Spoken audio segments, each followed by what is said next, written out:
한미 양국이 첫 관세 협의에서 논의 주제를 4개로 정하고 7월 초까지 일괄 타결하기로 의견을 모았습니다. 이른바 패키지 합의를 추진하는 겁니다. 김지숙 특파원의 보도부터 전해드리고 워싱턴을 연결하겠습니다. 관세 협의를 위한 첫 장관급 만남은 앞으로 논의할 기본 틀을 마련하는 데 우선 초점이 맞춰졌습니다. 양국은 관세와 비관세, 경제안보, 투자협력, 그리고 환율 정책까지 4개 주제를 논의하기로 했습니다. 이를 토대로 7월 초까지 경제와 통상 이슈 전반을 아우르는 일괄 타결을 시도합니다. 정부는 관세가 유예돼 있는 7월 초까지 서두르지 않겠다는 입장입니다.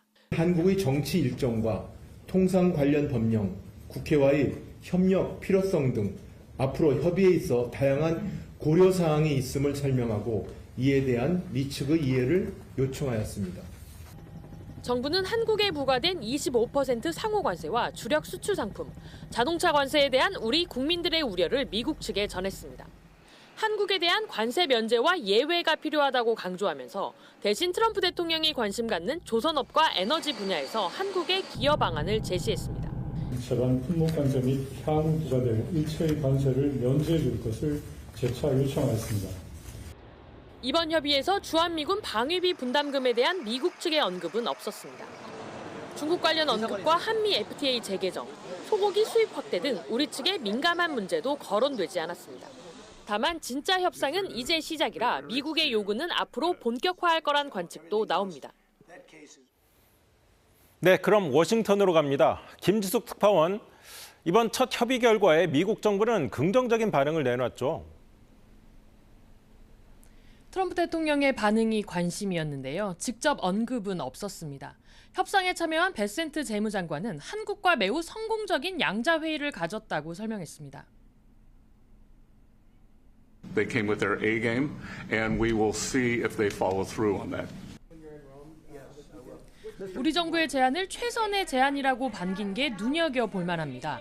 베센트 장관은 빠르게 협상이 진행될 수 있을 거라며 다음 주에 양해에 대한 합의가 있을 거란 언급도 했습니다. 서두르지 않겠다는 우리 입장과는 온도 차이가 있는데요. 미국 입장에선 취임 100일을 앞두고 뭔가 잘 되고 있다. 이런 성과를 국내적으로 홍보하려는 의도도 있는 걸로 풀이됩니다. 네, 우리가 우려했던 게 방위비와 관세를 연계하는 건데 이번엔 언급이 없었습니다. 이유가 뭘까요? 그동안 미국이 줄곧 강조해온 게 방위비 문제고 트럼프 대통령이 얼마 전 한덕수 대행과 통화에서 원스톱 쇼핑을 선호한다고 했었죠.